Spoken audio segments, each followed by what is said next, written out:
Hello and welcome to Off the Wall, the Off the Ball Game of Thrones podcast. We're here with thanks to Discover Northern Ireland. And for more information, you can log on to discovernorthernireland.com, and they have amazing Game of Thrones tours, and that you should definitely do one of them. You can get us on Spotify and on all Off the Ball social channels. I'm joined by Andy Lee, Tommy Rooney and Will O'Callaghan, who all watched the episode last night. So I'll start with you, Wilson. Welcome. How are things, Sue? Hi, Andy. Hi, Tommy. What did you think? I thought it was definitely far less disappointing than it seemed Gendry was in bed with Arya, first of all. I thought, it was a pretty... You went straight to that, actually. Yeah, I think it was probably the most memorable moment of the episode, possibly, aside from maybe Brienne and Jaime. Finally, it seems, we're getting a conclusion towards their storyline as well. Mm-hmm. It was, do you know what reminded me a lot of the episode last night was the Helm's Deep sections in the Two Towers of the Lord of the Rings, where we spent almost the entire episode in one location, and it was all a setup towards the attack that's about to take place at Winterfell. Mm-hmm. And the rest of the episode, for the first time in a long time, we didn't actually move to King's Landing, so we got no progression in terms of the story with the Golden Company. We didn't see the White Walkers until the last 30 seconds of the episode, and we didn't see any of the Iron Islands plot really, or any of Euron throughout this episode. So it was very kind of centrally focused on Winterfell, but it meant that we had a lot of stories that kind of came together, including the Gendry and the Arya side of things. And I was delighted to see finally Brienne and Jaime coming together at the end of the episode as well, where she became a knight, and it's kind of glorious moment, this woman who we met for the first time, I think, in the second season, and the reason that she loved Renly Baratheon so much was he defended her when none of the men at court wanted to be with her back on the island, and now here she is with two men fighting over her on the night before everyone might die. So Tormund fabulous. Yeah, really, you kind of resonate with Tormund, don't you? Do you reckon? Yeah, well, kind of wildling, wild guys, kind of big loose guys. My dad actually looks like Tormund. Does he? That's what you're pulling after. Yeah. Longish kind of Viking kind of hair. Does he have the beard? Yeah, it's not ginger anymore though. It used to be ginger. Ah. No, it doesn't have the beard. No, he doesn't. It's the longest kind of hair. Get it dyed. Think out of a big horn. He might do. That was the best, wasn't it? Do I resonate with Tormund? Not really, but I like Tormund. Yeah. I like Tormund. He's I think he's a great character. He's brilliant. He's a brilliant character. Yeah, I actually decided last night that I want to take back something I said 2 episodes ago. I said, you have to get this off your chest. It was we were talking about the death chart here, and I said Jorah Mormont, he's had his time, take him or leave him. I felt bad about it. I take it back. Yeah, I was really insulted. Do you know what? He's one of my favourites. I felt bad. Do you know what? Because I've completely rewatched the whole thing now. He's gone. Jorah's gone. I know he's gone, but that's the thing. I felt bad about it but he's not the only one that's gone. Like, that was us saying goodbye to Brienne and Jaime. That was us saying goodbye to maybe Tormund. Like, I think there's a lot of people going to be gone in the next episode. The whole episode was just a long goodbye. It was the last time we spent time with these characters before. Yeah. They die. It's the last time we'll see them in a full episode. What did you think of it? I thought it was a nice episode. I thought there was some good stuff. The Dan and Johnny revelation at the end was pretty good. And it was nice just to spend time with, and for once there were some kind of fleshed out conversations. You know, there's a bit of time given. Yeah, there was a little bit of time given to things that weren't rushed over. Like some of it could have been longer, could have been played like. We'll go through in a minute. We'll go through scene by scene, but overall, I enjoyed it, and it was probably a nice send-off for a lot of those characters to have a little bit of time, and say goodbye to them. What about you, Sue? The initial reactions I know weren't great, were they? I was a bit disappointed. I feel like they've just been teasing us for so long, and I just felt like it's kind of weird because the whole thing is happening within Winterfell. So you have, let's move from this room into this room. Let's move from this room into this room, and it's kind of you're not getting enough of anything else. Do you know what I mean? It kind of felt so self-contained that it didn't feel like it was moving fast. But when I look back and I was like, I basically wrote down every single thing that happened, and then when I was looking back I was like, wow, there were a lot of big moments that you kind of just gloss over because you're like, where's the White Walkers? Yeah. So I don't know. I think a second watch. A lot of two-handers with the scenes. Is either like a combination of characters, one-on-one, and then might be joined by one of the others. But just seems to get in some. Which is something like I missed an awful lot in the last season. Like the last season was pretty action-centric when we do a rewatch on it, and we lacked these kind of character moments. And I'm glad they addressed some of the things, like Tyrion becoming more stupid. Is something they had to address at some point, because we had this character for the first 5 to 6 seasons who was almost infallible in terms of every decision he made, everything that he tried to do in terms of social mechanisms, everything worked for him. And now he seems like a guy who's just desperately frustrated because everything he tries is just blown up in his face. And I'm glad that the characters actually recognised that fact over the last couple of episodes. Even the fact that Sansa said that as well, which like, I used to think you were the smartest person around. It's twice now in 2 episodes. Yeah, they're really taking them down. Just on the pace of everything and the frustration that a lot of us feel kind of watching these first 2 episodes, it's that we've been waiting for 2 years. I'm after watching it for the first time with somebody who'd never seen it before. And Chief said, like, I actually watched at the end of season 7 and the first episode of season 8 consecutively for the first time. It's like, that was what I expected. It kind of, the pace was the same. It was just like another Game of Thrones episode. But we built it up so much. We were like, oh my God, it's back. This is the final season. But I think that's the kind of pace that it's been moving in for a little while. Like season 7 was so hectic. I watched it back last week and it's just like, oh my God, how did that all happen? How did that all happen? Yeah, so it's a bit crazy. It was nice to actually have an episode like that. Yeah, just to catch up. Yeah. It's a bit of a symptom of the book as well, because Benioff and Weiss had no real choice but to move this direction, because George R. R. Martin never got the books finished. He didn't even get the penultimate one finished before we got to this last season. So therefore they have a very clear, I think, outline of where they get to the very end, but they've had to kind of shoot everything forward. I think in an ideal world you would have had another maybe 2-3 seasons where you could have played this out more slowly. And therefore I think we're just expecting there's going to be a battle at Winterfell. This is going to happen. And so I'm actually glad in a way that they've taken 2 episodes to get to here, because I get the feeling the next episode's going to be a bit like maybe when the wall got attacked by the others, where the entire episode is going to be focused on that, or at least maybe half an hour of the 40-50 minutes is going to be on that. So I'm glad we've had that space to bread before that. It's going to be longer the next episode, no? 80 minutes apparently. The next 3 are going to be 80 minutes, Yeah, it's long. Okay. Let's break it down, because I suppose the first thing that happens is Jaime coming back to Winterfell, and I felt like it was a Jaime episode for the first maybe 20 minutes. You have all of these interactions. What did you think of his encounter with Sansa and Dany? The trial of Jaime, I thought it was a little quick, but I could have spent longer there, but I understand they have to move the show along. It was very forgiving, wasn't it? It was I thought it was a pretty quick resolution. Breen had to step up, and once she vouched for him, it was a given that I think there's a little bit of a power play between Sansa, but Sansa giving him the first acceptance, saying, okay, then you can stay straight away, before conferring with Dany and Jon. I think she's trying to it's like wrestling for control. But it was a good scene, well acted out, and it just moved the plot along, really, didn't it? That was it. Because I would have liked to spend more time there. Like when you look back to the trial of Tyrion in King's Landing, that was dramatic. That was really dramatic. A great season that played out, and he had to really make a case for himself. But overall, it served its purpose. I thought it was a bit disappointing and moved a bit fast as well. What did you think of the thing with Bran? Yeah, like the key was obviously Bran, and I felt like there was a bit more humanity came back into Bran in this episode, but he wasn't as creepy. He wasn't as creepy as it had been. But Bran could have obviously just said, he threw me out a window, and that would have been the end of it. But he obviously Bran has got the long game in sight, and he's like, "You're gonna die anyway, mate. You may as well do a bit of." We interviewed him up in Belfast, and he said he accepts everything. Isaac Kemp said, he said that Bran as a character accepts everything that's happened to him now in order to be who he is. Yeah, but even then at the werewood tree, when Jaime's saying to him, but what you're going to tell people afterwards, and Bran's like, come on, is there going to be an afterwards for you? Is there going to be an afterwards? I was like, for anybody, yeah. Jesus. But can I tell you what I thought was interesting about that whole thing was the silence of Jon Snow, because he just doesn't get involved, and he lets the 2 women have at it and just kind of sits back and goes. But why was Jon Snow silent? Why? Because he had just been told that he was Aegon Targaryen, and he's sitting there, and he gets up afterwards and he storms out, ignores the Queen, can't look her in the eye. He's avoiding her the whole episode. He's avoiding her the whole episode. I don't think Jon Snow cares about Jaime there. He just has been told that he's the heir. He's the heir anymore. But he's the heir to the Iron Throne. He's just been told. I don't even know. Does he cop it? No, we'll come back to that later. We'll get around to it. I'll jump in. But did he cop him before Dany said it to him? The year to year. Yeah, well, even Sam said last week he's had this time to toss it over. We'll come back to that scene. Yeah. You were talking about Tyrion. When Tyrion meets Jaime outside the walls and he's talking to him about Dany being any different, it feels like they're hammering that whole point home, isn't it? They really are. I mean, obviously they're setting up a conflict here very clearly, as we saw the scene where Sansa, in a couple of scenes time, where Sansa and for the first time you get to her and Dany actually having some private time together. Hands. And then she pulls the hands away. The minute the idea of the North maybe not being part of the fold, straight away the hand is pulled away. I like the idea of Sansa now developing into a leader in and of herself. She is the lady. So do I. I felt that was a misstep by Sansa.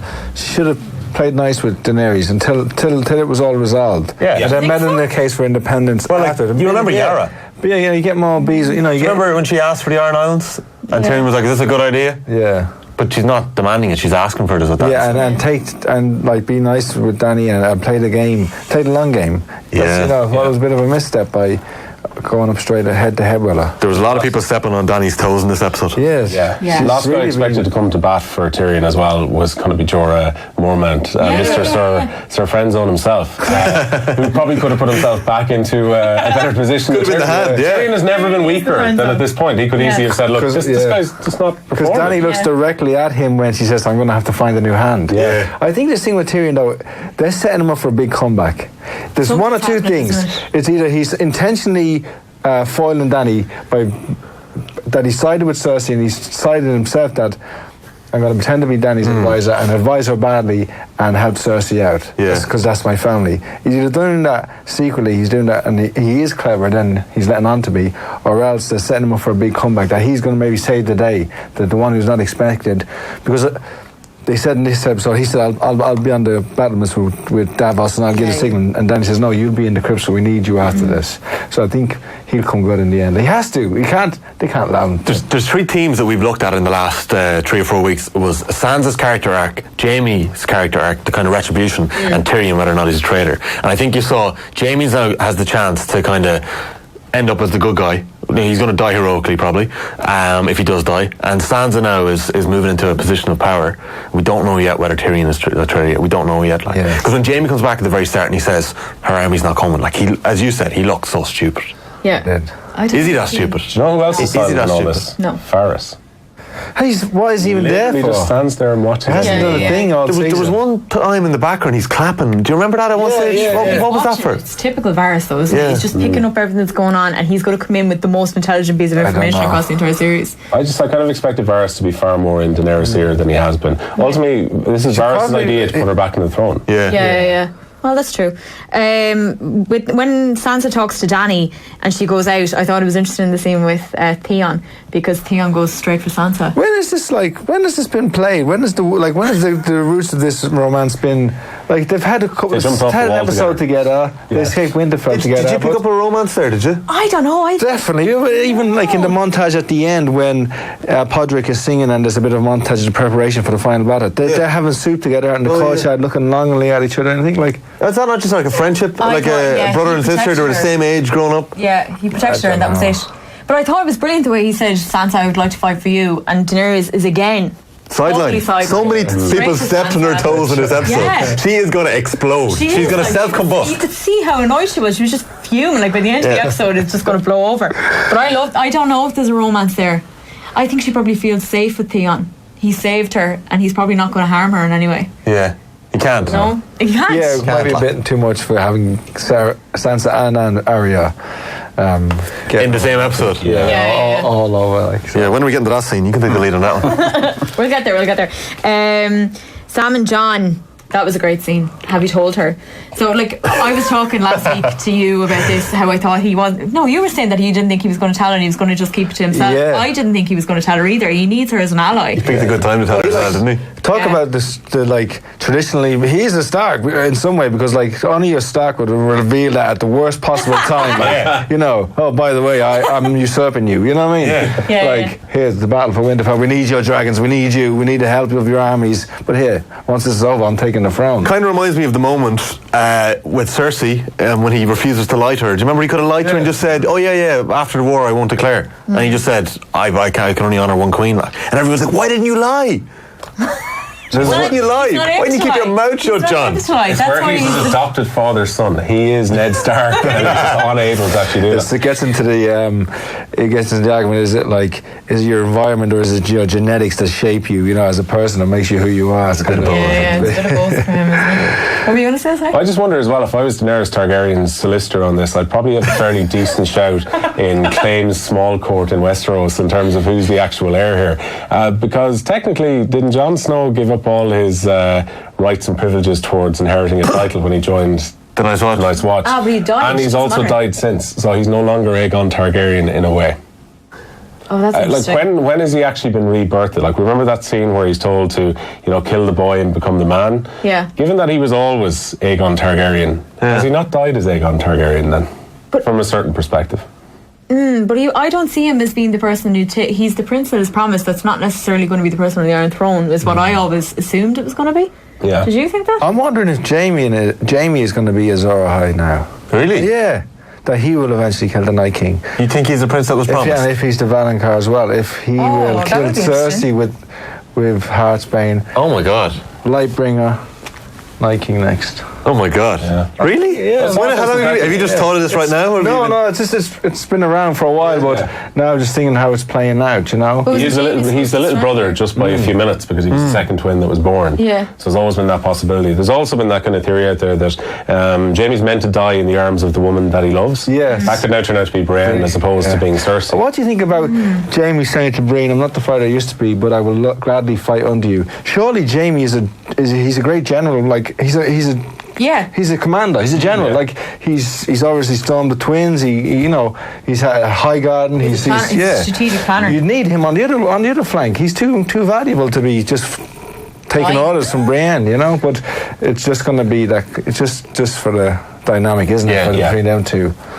Do you think that's going to end the way we think it's going to end, though? I think Brienne... I still think there's a thing where they love each other, but nothing's ever going to happen. They can't say it. What about Tormund? When does Tormund get his chance, no? Scene, that entire scene from when Tyrion and Jamie sit in the room to everyone joining in, Davos coming in, Brienne, Pod, and them all sitting around in the sun is brilliant. It was the best scene in the entire episode. It was so good. I hope it doesn't go romantic, just purely from the point of view. I think Brienne is metaphorically Jamie's opposite, in a way. Yeah. And I remember she named a sword. He's meant to be the oath keeper now. He's not meant to be the oath breaker. Those kind of lovely little moments we've had where like Jamie's looking at Tarth as they're on the way down to Dorne, and he just has that kind of moment where he's reminded of her. And just you look at the way that he looks at her and how much respect he has for Brienne. Yeah. She stands for everything that he wants to stand for. Jamie's always wanted to uphold everything, but as he said, when he killed the king originally, the whole idea was it was conflicting orders coming to him. It was like protect the innocent, but at the same time protect your king. Yeah. What do I do? Do I protect my father? Do I protect the Mad King? And he's always tried to uphold that, and I think that's always been important for him. So he's always looked at that book and said, where are Jamie Lannister's great deeds in the book? And maybe this is the chance for him to write those pages, and maybe Brienne he sees as being key to allowing him to do that, more so than this being a romantic relationship. Because I know we'll talk about it in a few minutes, but for me the idea of Arya Stark saying this might be my last night in the world, Gendry, come on over and let's get together, just felt different. And I think George R. R. Martin would definitely write Brienne and Jamie in a different way to the way that the showrunners have written Arya and Gendry. That Arya scene when I was so I read an article about it this morning. When she read that script, she thought it was a joke. Really? Yeah. Like Maisie Williams was like, no, this isn't going to happen. And they went, oh, we're not joking about season 8. So she genuinely thought it was a whole joke, and they asked her how much nudity she wanted to do in the episode herself, and she decided what level she wanted to go to. But it still had a feeling of she's a child. So young. Yeah, she's 22 technically. I had to look this up. She's what in the episode? No, it was a bit contrived. She's meant to be about 8. She's meant to be about 18. Even in the book, she's even younger. Like, there was a couple of things. What interesting, the scars on her abdomen, like. Oh, I don't remember getting those. She was stabbed by the rape. When she was stabbed? She was stabbed by the rape. But that's what these were like they were here. Cuts. So is she the rape? Is she? Is she wearing her face? Is she really? It could just be a little hint that this is not actually Arya.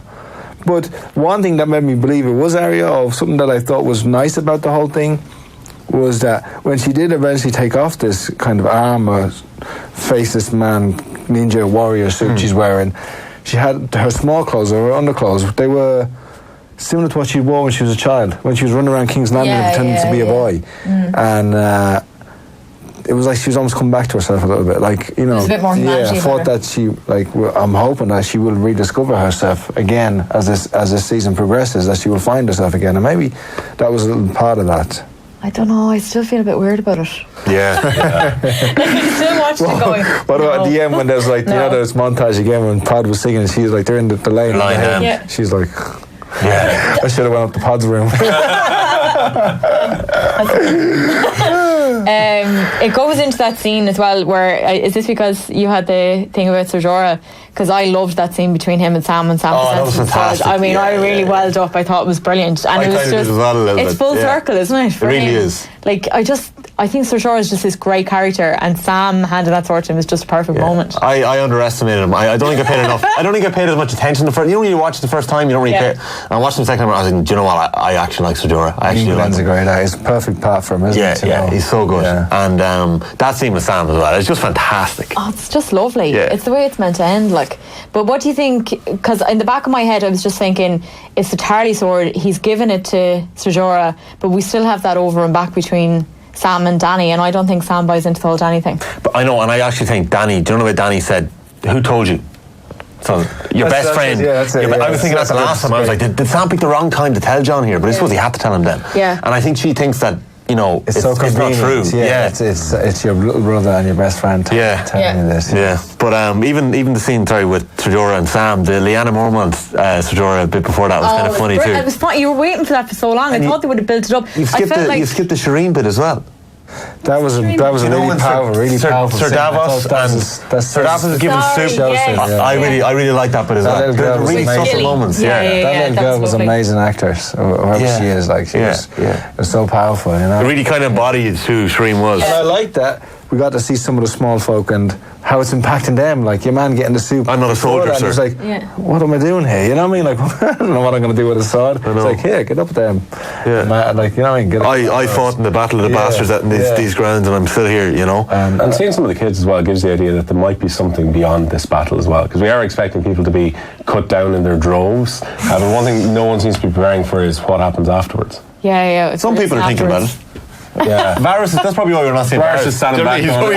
I'll be in the crypt sitting down taking it easy. Yeah. Let's get to the scene then, Dany and Jon Snow, because I felt like it was just getting to that all the way through it, and it was like, when are you going to tell her? So, like, that's... How perfect was the setting, though? Yeah, I mean, he didn't have a choice, and I don't think he's able to lie, so when she asked him, he couldn't tell her straight out. But I loved her reaction, because it tells us everything we need to know about Daenerys. She doesn't care about Jon. All she cares about is the Iron Throne. Yeah. She was like, bullshit. No, that's not true.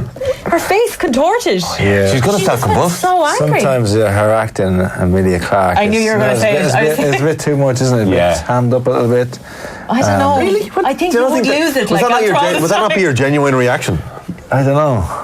If you've been less is more a lot of times. You know? If you've been that single-minded your whole life to get from where she was, being sold off to the... It's a combination of things. You know, all of that we said before.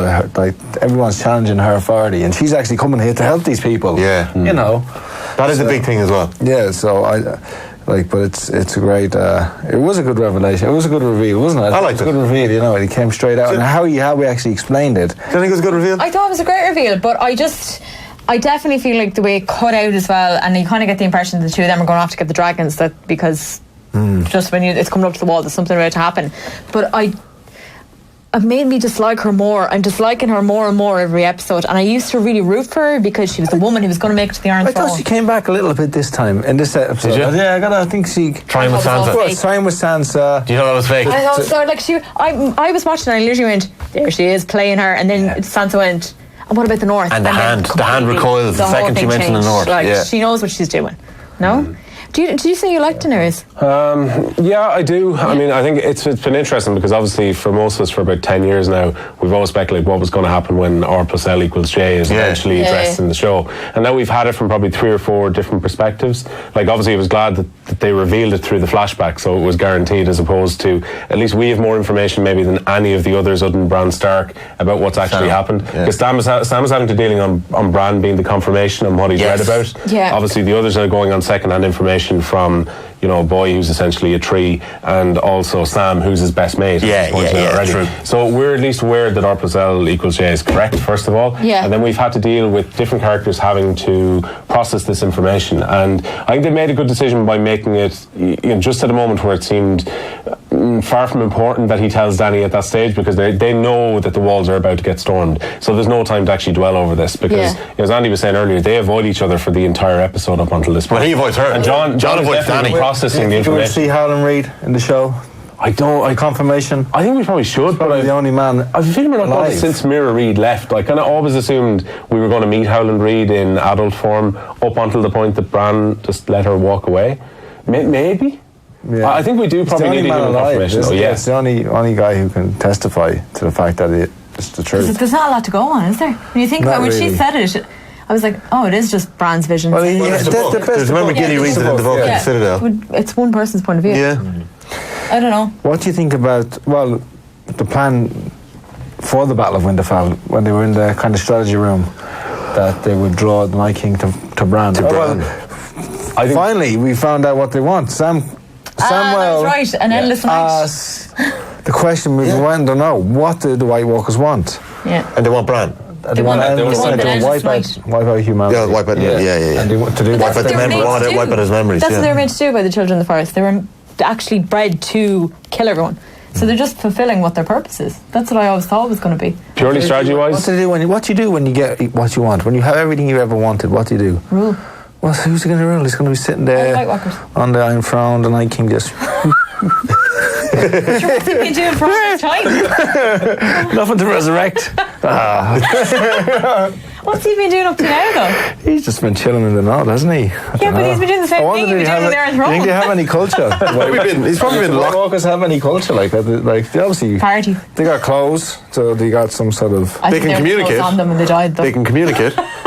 They can communicate, can't they? In the books they remember the screech? Yeah. What did you make of it, strategy-wise? Two strands to this. First of all, I wonder why the White Walkers are actually coming forward. Obviously, Bran is speculating somewhat here. It's very clear that the dragons being born and Craster's Keep were the two moments that brought the White Walkers really back to the fore here. And the moment that baby Sam was denied to the White Walkers appears to be the moment they decided to assault. Yeah. So I just kind of wonder, it's interesting that baby Sam is still in Winterfell and is going to be in the crypts. I think, though, and this is just my thought ahead of episode 3, and I have watched the Looking Forward, which we're going to talk about in a bit.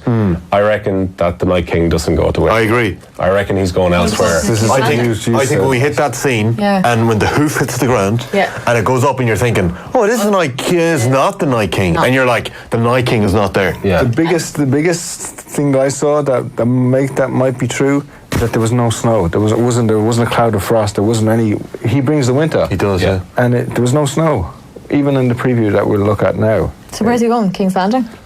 Probably. That's it. Definitely to open up two fronts. fronts. The theory that he'll. Do you remember at the end of season 7 when Jaime leaves Cersei and he hops on the horse and there was snow falling just as like King's Landing? It's pretty summery down there still, isn't it? Yeah, but there was the first drops of snow in King's Landing, you know. And we see it just... Remember, the Night King can move very quickly because he has the dragon. He's on the dragon as well. And as well, I know you guys were saying it last week, there's a lot of mentions about the amount of people who live in King's Landing in season 7. How many people live here again, Tyrion? There's over 1 million. So and Jon mentions it 2 or 3 times. So I actually do think it's going to happen. I think you're right. Not know that? What we saw from Belfast. But see, Bran hasn't seen a few things. I'm looking back. There's been a few things that Bran hasn't actually seen. I just presumed that Bran would know where he's moving. Like, if he knows the White Walkers are, like, whenever he's like, we don't have time for this. He's kind of Google without the Googler, though. In terms of, Bran can see things both forward and back. Yeah. But he almost needs someone to interpret things. I wonder if they put a deliberate limit onto Bran. Otherwise it becomes a big problem, because you have someone who literally has the script in their hand if Bran has the ultimate power. But someone has to make sense of things for Bran. Also, do you know any of the times that he walks into a Raven and it goes towards the Night King? The second the Night King locks eyes on him, he turns around and goes. So is he getting that close to the Night King? So do you think Bran knows that the Night King is not going to be there on purpose? So he's trying to take down Winterfell himself? And Bran's the Night King, or has some connection with the Night King? I don't know. I really hope not. Well, he's the one that says, he knows where I am all the time. I got the mark. You got the mark, yeah. He was like, I got the mark. He's so casual with it, wasn't he? Yeah. Well, maybe he sees the bigger picture. He can see the whole thing all at once, and that he knows that these things have to happen. That maybe if they stop the Night King going to King's Landing, then they won't defeat Cersei. That maybe he'll see that everything is playing out exactly how it should. Yeah. We just all have to play our part. Yeah. What about these guys? Do you agree with these? I've got a death list here. Okay. Characters I think will die. You're going to put them up here, no? Next episode. Breen. Gone. Do you think so? Yeah, where is Breen? I think a lot of these guys that we said had these little touching moments with. Here she is. I think she's probably had a satisfactory end to her story. She's gone. Put her list here, right? All right. Theon. Bang. Gone. Jorah. Dead. Hound. Dead. You think the Hound's gone? Oh, no. Davos, I thought questionable. the Hound was hilarious. No, questionable. Is that green one?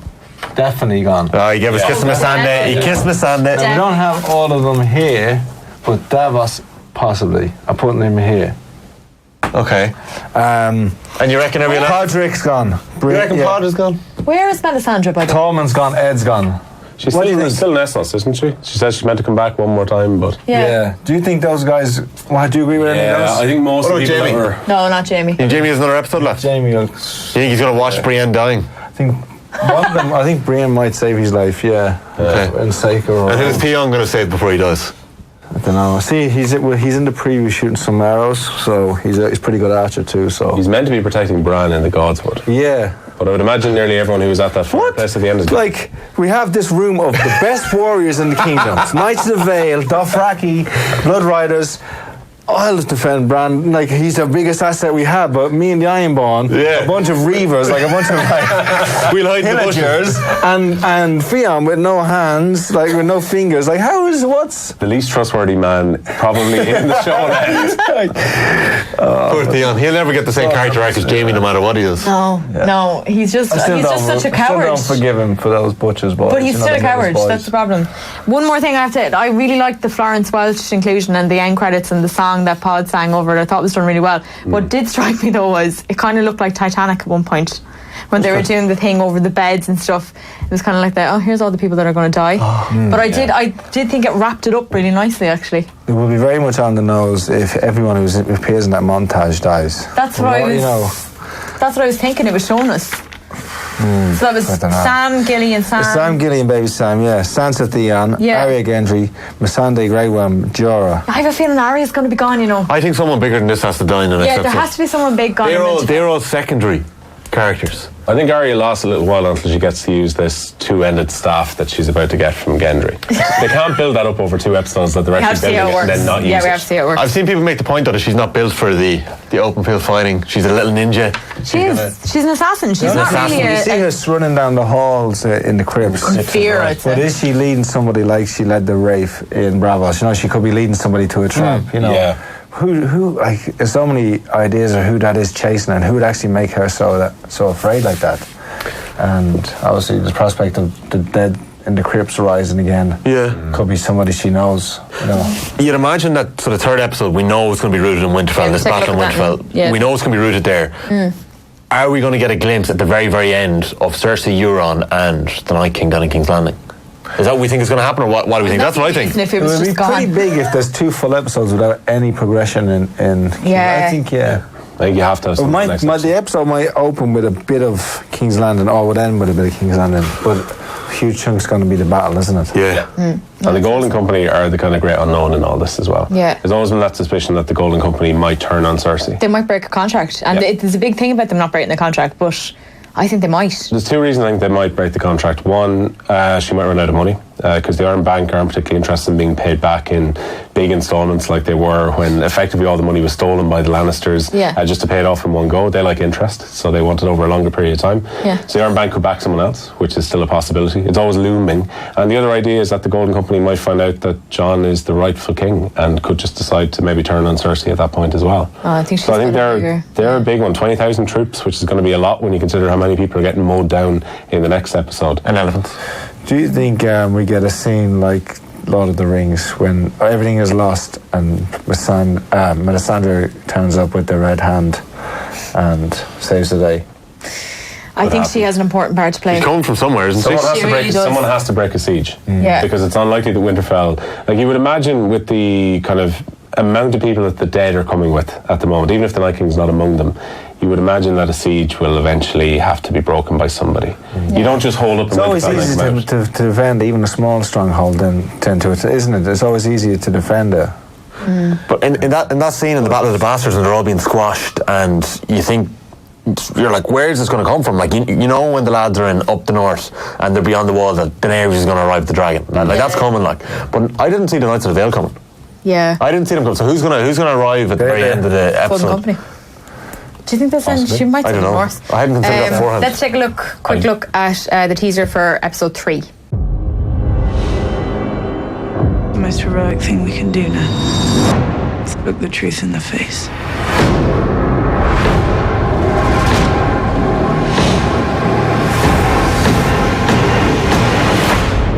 The Night King is coming.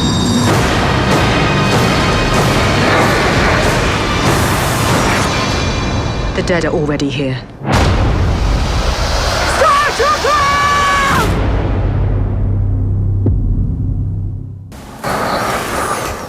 That didn't tell me anything.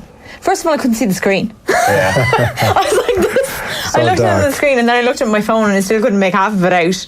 All I know, I think they're just teasing us. Big battle, everyone dies. That's what they've been doing the whole time, isn't it? There's probably nothing they can show us from the third episode, is there?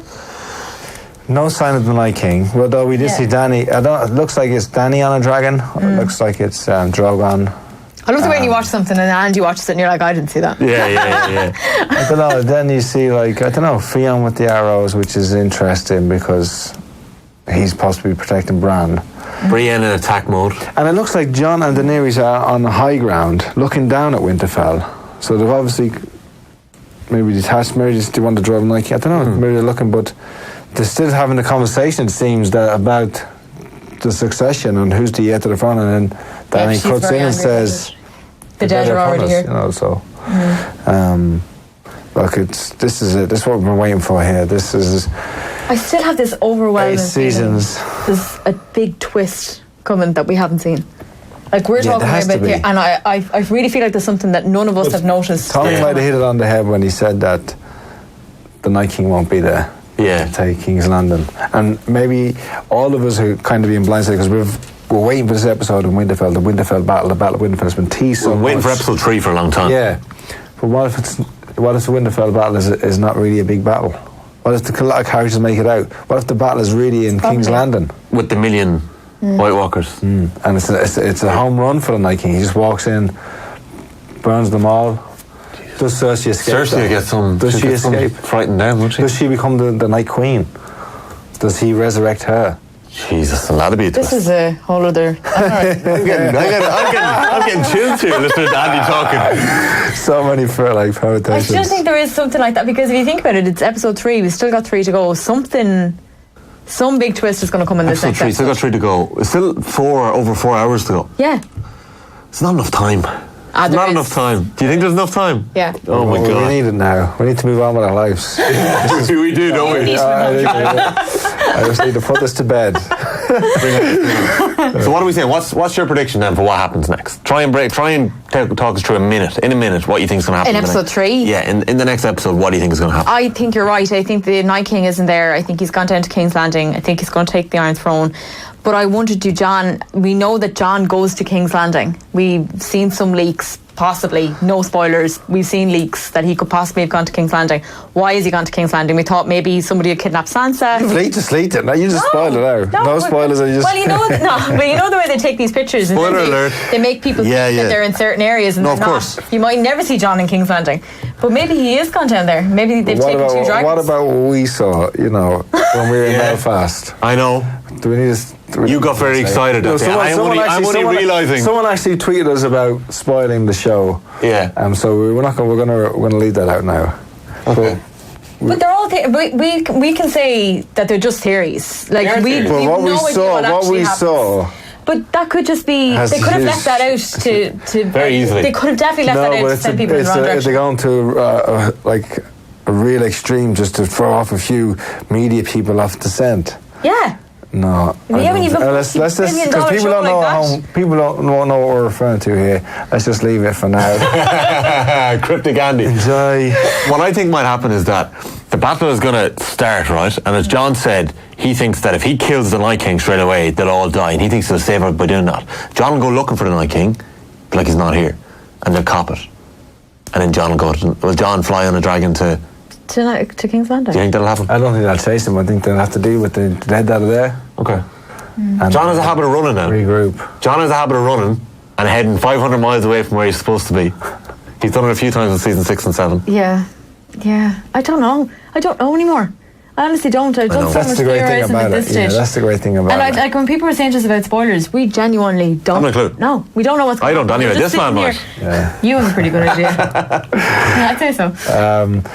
Anybody at home with your theories and ideas? Send them. Text us, tweet us at off the wall _GOT. We'll read out some of the best ones next week. Okay, enjoy episode 3. We'll be back with you next Monday night to talk through it.